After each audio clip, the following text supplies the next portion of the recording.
দিয়ে বলেন, বাবা এটা মানে বলুন তো দেখি। উনি সেই শ্লোকের মানে শব্দ ভেঙে ভেঙে 8 ঘন্টা ধরে তাদের বিশ্লেষণ করেছিলেন। তাদের মনে এতটুকু যে সন্দেহ হয়েছিল সম্পূর্ণ অপনোদন হয়ে গেল। শুধুমাত্র গুরু সেবা করে এই জ্ঞান অর্জন হওয়া যায় সেটা পরম গোস্বামী দেখিয়েছে। আর পরম গোস্বামী প্রেম ভালোবাসা এই মঠের কথা না বললে হয় না। এইখানে যে সমাধি মন্দির আছে পরম গোস্বামী, ওখানে একদিন স্বামীজি সকালবেলা বসে আছেন, ধ্যানমগ্ন হয়ে আছেন। তার কাঁধে একটা ঝোলা থাকতো, সবাই আপনারা দেখেছেন। সেই ঝোলার মধ্যে টাকা করে সম্পদ রাত্রে সবাই ঝোলার মধ্যে ছিল। আমাদের ব্যাংক আছে, মায়ের তো ব্যাংক ছিল না, ব্যাংকে ছিল ঝোলা। উনি সাধনা করছেন, এমন সময় কোন একজন আশ্রমবাসী, তার ভেতরে তমগুণের প্রভাব হয়েছিল, পাপের প্রভাব হয়েছিল, সে টুক করে ঝোলাটা দিয়ে কেটে পড়ল, একদম আশ্রম থেকে পালিয়ে গেল। এবং ওনার যখন সমাধি ভঙ্গ হলো, ঝোলা নেই। ঝোলা নেই মানে এমন অবস্থা হলো যে ঠিকঠাক এরপরে ঠাকুরের সেবা দেওয়ার মতো কিছু নেই। আশ্রমে ঠাকুরের সেবা দেওয়ার মতো একটা কানা করি হইল না, পুরোটা চুরি হয়ে গেল। তাই তারপর উনি যা সামলেছেন। এর প্রায় বছর খানেক পরে দেখা গেল কারণ ঠাকুরের টাকা, ধর্মার্থের টাকা, আশ্রমের টাকা চুরি করে কারো হজম হবে না। এই প্রায় বছর খানেক পর স্বামীজি যাচ্ছেন রাস্তা দিয়ে গাড়ি করে, কোন একটা রাস্তায় যাচ্ছে, দেখলে এই সেই ছেলেটি রাস্তার ধারে বিকিনি বেশে পড়ে আছে। স্বামী হলো ঘরে দিয়ে গেল, আরে বাবা ওই কটা টাকা দিয়ে জীবন চলে কি হয় না? এই হচ্ছে ক্ষমা, এই হচ্ছে ভালোবাসা, এই হচ্ছে প্রেম, এই হচ্ছে প্রীতি, এই হচ্ছে ভালোবাসা।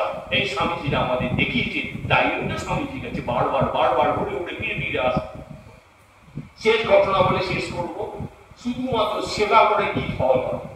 আমাদের দাদাভাইয়ের কথা না বললে স্বাস্থ্য অবশ্য শেষ হয় না। আমাদের যিনি উচ্চপাত আদর্শরণীয়, আমাদের একজন প্রাণ পুরুষ দাদাভাইয়ের কথা বলি। দাদাভাইয়ের কাছে একজন আশ্রয় দিতে এসেছিলেন, চারুচন্দ্র নন্দী তার নাম।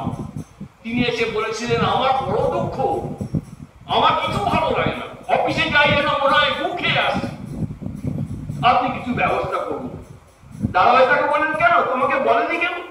আমি তো তোমাকে ধর্মের কথা বল, ধর্ম জীবন চাই, কিছু করুন, ধর্মের কথা চলতে হবে, ভগবানকে ধরতে হবে। ভগবানকে ধরলে ধর্মের পথে চলে দুঃখ কিচ্ছু কাটবে না, দুঃখ বেড়ে যাবে। আরে সংসার তোমার শত্রু হবে।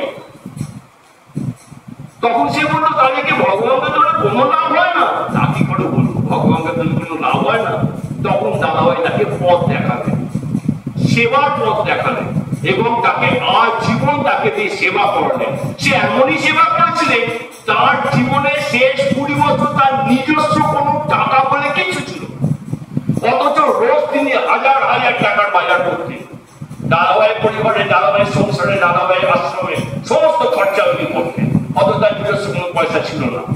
এইটার ভরসায় সেবা জীবন কাটিয়েছেন, এবং তার সেবা জীবনের অন্তিম যে ঘটনাটা তার সাক্ষী হচ্ছে আমার দাদা বসে আছে।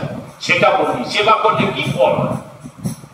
উনি শরীর খুব খারাপ হয়েছে, চান করে এসে বসতে এসে যে ঘরে এসে ঢুকেছে।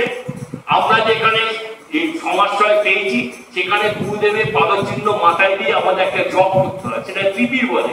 উনি সেটা পাদচিহ্ন মাথায় দিয়ে জপ করতে বসেছেন। জপ করতে বসতে হঠাৎ বললেন, আমার জন্য নকাকার, নকা আমাদের দাদাইকে বলছে, নকাকার পুজো করতে হতে উনি ডান পা বাড়ালেন। ওই অবস্থায় ডান পা বাড়ালেন, দেহান্ত হয়ে গেলেন। ইন্দ্রা সাক্ষী, চোখের সামনে তোকে দেখলে সেবা করলে বৈকুণ্ঠ প্রাপ্তি হয়। এই হচ্ছে সেবার ফল। এই জিনিস আজকে আমার এখানে এসে শিখেছি। এটা শিখবার জন্য, এটা জানবার জন্য, এটা অনুসন্ধান করবার জন্যই এখানে আমরা আজকে এসেছি। এটা করলেই উই ওয়ান্ট জাস্টিস, তার উত্তরটা পাওয়া যাবে। আমি সকলকে প্রণাম করে শেষ করলাম।